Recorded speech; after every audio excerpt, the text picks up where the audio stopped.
Thank you, our members of the Fourth Estate. First of all, I want to take this opportunity to congratulate the PM fraternity for the biggest launch of NDC that happened on the 11th of August, the date that election was supposed to be held, going by the court order. This is the last and the new kid on the block. This is the last political party to be registered towards the next general election. It is the last because of the timelines that are allowed. So all those people who have been orphaned by the political order, you are now welcome to the new party. Those who did not get a space in ODM, this is now your new home. Those who are being called tribalists within the DCP, you have a new home here. Those who cannot get a space and are tired of the UDA lies, you have a new home here. And those who have been perennially outside the political space because they did not have an agenda, you now have a party that has an agenda for the people. So all Kenyans, we are now officially on, and from the launch of NDC, we shall be traversing the country to popularize the party and to register massively new members. Our first rally will be in Tharaka Nithi on 30th of this month. It is going to be the biggest rally that has ever been witnessed in Tharaka Nithi since the world began. And from there we are going to Mombasa. We are going to help our chairman, who will be having a homecoming ceremony. The Coast region has gotten the position of chairmanship. And that is the first representative from the Coast region to be a chairman of any national party, not regional party, national party. So it is a big day for Teddy Mwabire as the chairman from Coast, representing the Coast region and the indigenous Coastarians who have suffered for many years under the hands of Joho. They are now going to be relieved through Teddy Mwabire. And from there, we'll go to Garissa. Our lady is here. The chairperson of campaign will be inviting us to Garissa again, another big day for the people of the Northeastern. We will also go to Makueni for our deputy, and we'll go to Busia for our Secretary General. We will traverse and go for all the homecoming of the leadership that was endorsed during the NEC, the NDC. Now, we totally reject as a party the conmanship that is being perpetrated on the people of Kenya.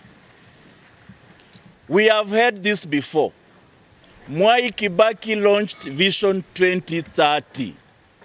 Where is the vision? Where is the achievement? Why do we continue lying to Kenyans? Every given regime. Every regime comes with a manifesto. Instead of fulfilling the manifesto, they turn into launching a vision that is beyond their lifetime in this on earth. Now, can we have a look at the cabinet that will deliver Vision 2060? I want to invite Kenyans to look at the cabinet that will be there to deliver the Vision 2060. Peter Anyang' Nyong'o, who is the bearer of the vision. In 2060, Anyang' Nyong'o will be 115 years. In 2060, Dr. Oburu Odinga will be 117 years.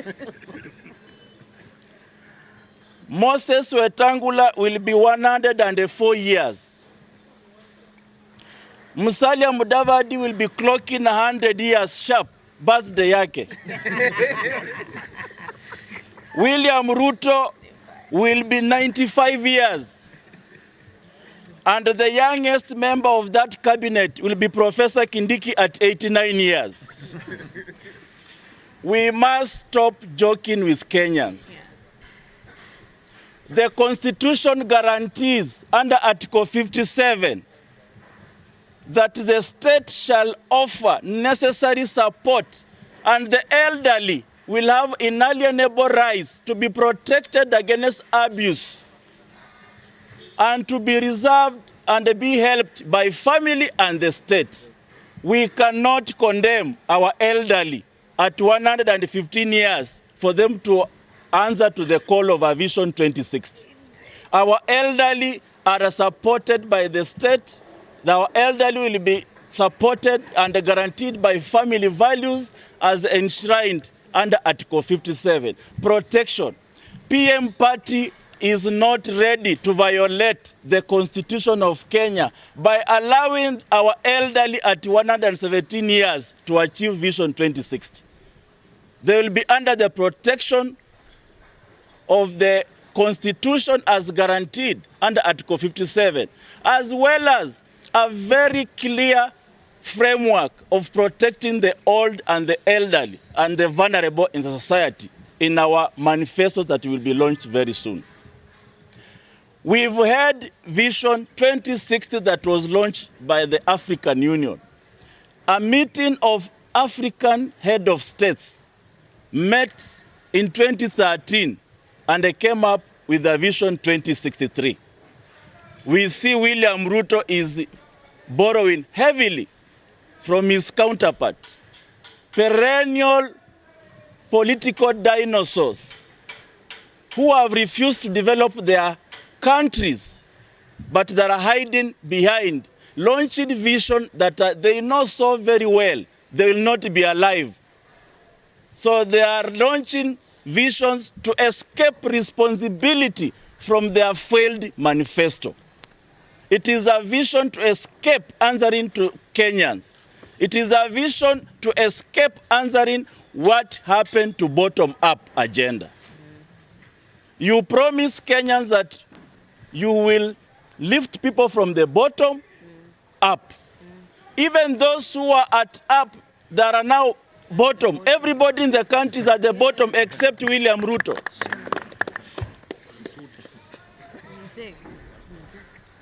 SHA, we need to know what guarantees SHA, the universal health care. We need to know what is happening to the education funding model. We need to know why are Kenyans suffering. Unemployed youth, thousands of unemployed youth have turned into goons. The goons we see around are not uneducated. These are degree holders, they are PhD holders. What happened to consuming them into job market? That is the question Kenyans want to hear. Kenyans did not elect you to launch a vision. Every individual in this country has their own individual vision. A country is managed and governed by a manifesto and a promise to the nation. A promise that must be binding within the 5 years that you've been allowed to rule. This is the reason why PM Party refuses these blunted lies from Ruto government. And we shall not allow the whole country to be messed up by few individuals who have borrowed from the old leaders of the African Union who lied to a whole continent that they are going to change Africa. And 13 years down the line, not even a single agenda in Vision 2030 of AU has been achieved. So today, we want the whole country to know there is a new kid on the block. You've been suffering. You've been under chaotic political environment. You've been under total lies. The launch of the People's Movement is going to cure this malady once and for all. For us and for the future generation. Thank you very much.